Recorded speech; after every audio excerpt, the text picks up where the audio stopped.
Au sommaire de cette édition, après une première suspension, le procès du putsch manqué de 2015 au Burkina Faso reprend ce mercredi. Mais la défense dénonce le traitement judiciaire du procès. En Afrique du Sud, pour protester contre le licenciement de masse dans l'industrie minière, des mineurs ont manifesté devant le palais présidentiel à Pretoria.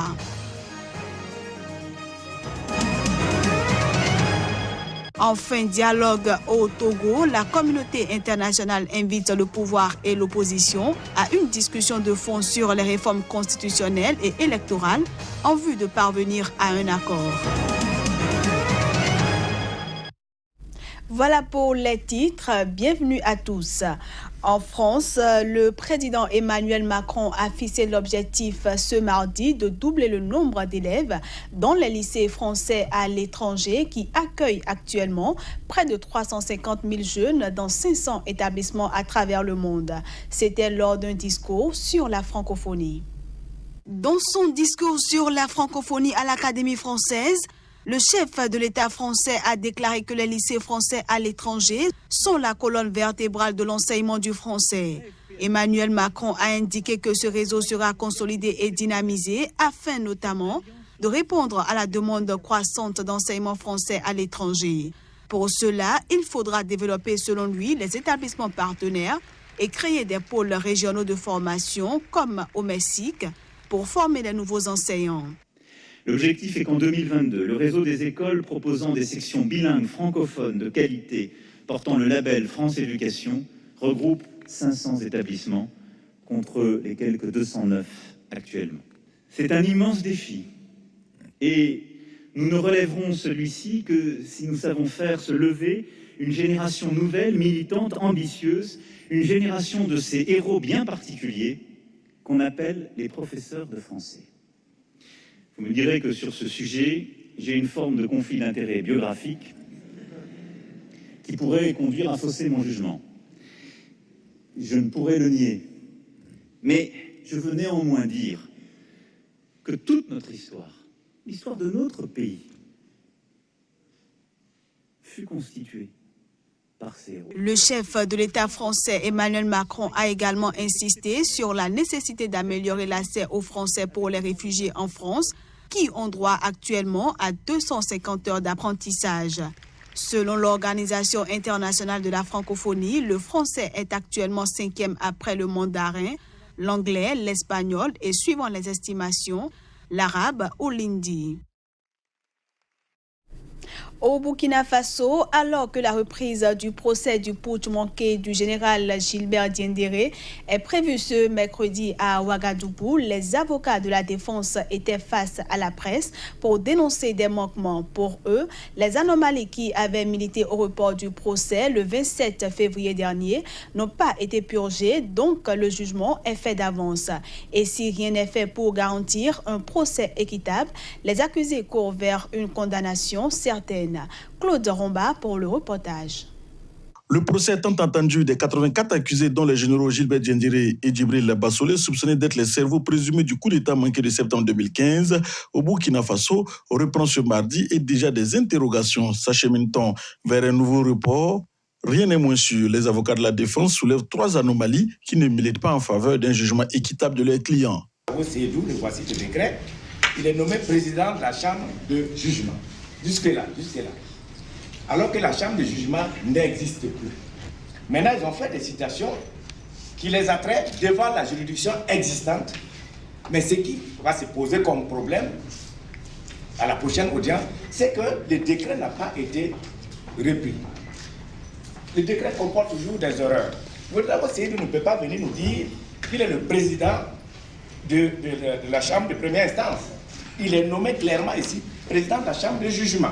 Maître Birba, avocat également de la défense, dénonce l'immixtion du gouvernement à ce procès par le fait que ce soit le ministre en charge de la justice, René Bagoro, qui ait nommé les juges en charge du procès. Pour lui, on ne peut être juge et partie. Nous pensons que c'est un boulevard pour notre condamnation, que ce soit le plaignant qui nous juge, par personne interposée. René Bagoro, il s'est constitué clairement, c'est Maître Kam qui a son conseil, comme partie civile. Donc, il a pour adversaire nos clients.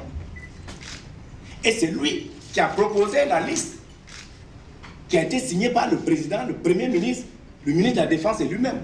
Pour Maître Dieudonné Bonkungu, Maître Birba Christophe et Maître Mathieu Sommet, un certain nombre d'éléments factuels montrent que le parquet militaire ne veut pas garantir un jugement équitable et le procès aboutira à une condamnation certaine des accusés. Rappelons que 84 accusés, dont les généraux Gilbert Diendéré et Djibril Bassolé, sont poursuivis dans cette affaire pour meurtre, coups et blessures et atteinte à la sûreté de l'État. Le président tunisien a évoqué une réforme du mode de scrutin pour les élections à venir. Béji Caïd Essebsi, à l'occasion de la fête de l'indépendance de la Tunisie, a annoncé des élections pour décembre 2019. Il faut se préparer pour les prochaines élections en décembre 2019, a déclaré Béji Caïd Essebsi, sans préciser de quel scrutin il s'agissait, alors que des législatives et présidentielles sont prévues l'an prochain. Dans son discours au palais présidentiel, Essebsi a évoqué la nécessité d'une révision de la loi électorale sans plus de détails, soulignant s'appuyer sur l'avis d'experts. Plusieurs universitaires ont remis en cause la semaine passée le scrutin proportionnel intégral utilisé lors des législatives d'octobre 2014, estimant que cela avait empêché une majorité claire au Parlement. Soulignant qu'il était nonagénaire, il a laissé planer le doute sur sa propre candidature à la présidentielle. Mais il a assuré ne pas vouloir changer la Constitution malgré ses faiblesses, car ce n'est pas le moment, et a rappelé le Parlement à mettre en place au plus vite les instances indépendantes prévues par la loi fondamentale dans la Cour constitutionnelle. Les députés n'ont pas réussi à élire les 4 juges de cette Cour, à défaut d'un consensus leur permettant d'obtenir la nécessaire majorité des 2/3. Un nouveau vote est prévu mercredi.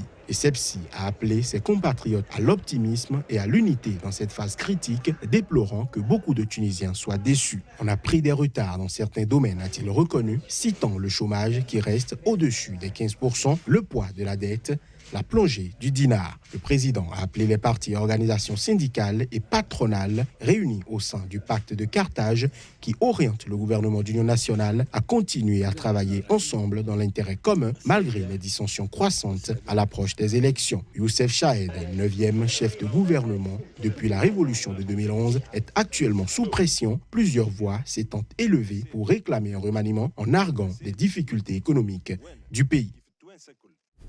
Allons à présent en Sierra Leone, où selon des résultats publiés ce lundi, le parti au pouvoir a largement remporté les législatives du 7 mars dernier, frôlant la majorité absolue alors qu'une demi-douzaine de sièges restent à pourvoir. Pendant ce temps, la Commission électorale nationale a annoncé sur Twitter avoir poursuivi ses consultations avec les différents partis politiques. On fait le point à travers cet élément.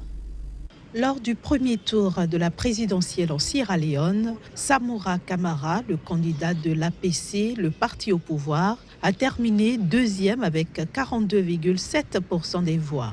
Il a été légèrement dévancé par celui du principal parti d'opposition SLPP, Julius Maada Bio, en tête avec 43,3%. Mais lors des législatives à un tour qui se tenaient le même jour, c'est l'APC qui est sorti vainqueur. Le parti au pouvoir a frôlé la majorité absolue en remportant 63 circonscriptions contre 46 pour le SLPP. 2 partis récemment créés, la Coalition pour le changement et la Grande Coalition nationale, ont respectivement obtenu 8 et 4 sièges, pendant que 4 députés ont été élus sous l'étiquette indépendant. Ces résultats, il faut le préciser, portent sur 125 des 132 circonscriptions que compte le pays.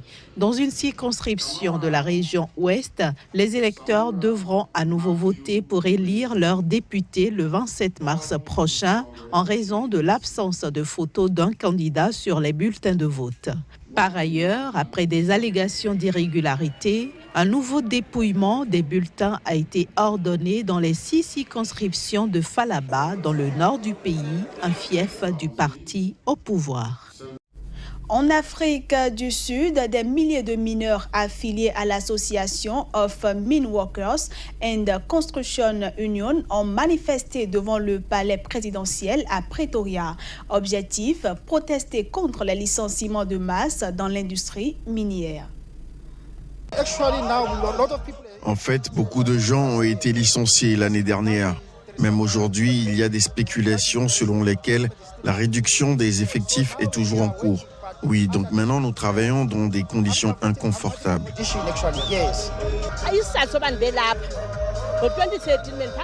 La raison pour laquelle je suis ici, c'est qu'en 2013, je travaillais pour Global et j'ai été licenciée. Depuis, on nous a promis un emploi dans une mine. L'année dernière, en novembre, à Taotuna Platinum Mine de platine, mon mari a été licencié et aujourd'hui encore, nous sommes tous les deux au chômage. La mine entière a été fermée.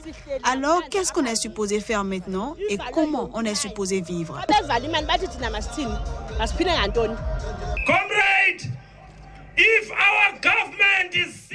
Camarades, si notre gouvernement veut sérieusement changer la vie des Sud-Africains, la première tâche qu'ils doivent accomplir est d'abolir la Chambre des mines. La Chambre des mines doit être un musée. Je le disais en titre, la reprise du dialogue au Togo intéresse la communauté internationale. Les Nations Unies, l'Union européenne et les ambassades d'Allemagne, de France et des États-Unis au Togo ont invité le pouvoir et l'opposition à une discussion de fond. Cette discussion devrait porter sur les réformes constitutionnelles et électorales en vue de parvenir à un accord. Les détails. Dans une déclaration commune publiée lundi soir, les acteurs de la communauté internationale demandent aux protagonistes de la crise qui secoue le pays depuis plus de 6 mois de dépasser leur position de principe. La coordination appelle les partis à s'engager sans délai dans l'intérêt de tous les Togolais dans une discussion de fond sur les questions constitutionnelles et électorales afin de parvenir à un accord sur les réformes, assure le communiqué. Entamé le 19 février sous la supervision du président ghanéen Nana Akufo-Addo, le dialogue a été aussitôt suspendu après la deuxième séance tenue le 23 février. Selon des sources proches des pourparlers, les débats ont achoppé sur le retour à la Constitution de 1992 qui implique une limitation à 2 du nombre de mandats présidentiels. La coalition de 14 partis d'opposition refuse que le président togolais se représente au scrutin de 2020, ce que souhaite le parti présidentiel. Faure Singbe en est aujourd'hui à son 3e mandat, ayant été réélu lors de scrutins contestés par l'opposition en 2010 et en 2015. Les Nations Unies, l'Union européenne et les ambassades d'Allemagne, de France et des États-Unis au Togo constatent les difficultés rencontrées par le facilitateur ghanéen et appellent les protagonistes à parvenir à un accord sur un cadre démocratique rénové qui permette d'organiser des élections libres et transparentes. Au lendemain de la suspension des discussions, le président Nana Akufo-Addo a entamé une série de consultations à Accra où il a reçu les délégations de l'opposition et du pouvoir. Ces émissaires séjournent depuis la semaine dernière à Lomé où ils ont rencontré une délégation de l'opposition lundi soir. Les émissaires ghanéens nous ont affirmé que toutes les consultations se sont bien déroulées à Accra et que le président ghanéen serait à Lomé la semaine prochaine pour la poursuite du dialogue, a déclaré mardi sur une radio privée Brigitte Adjamagbo-Johnson, coordonnatrice de la coalition de l'opposition. Et c'est la fin de cette édition que je vous remercie d'avoir suivi.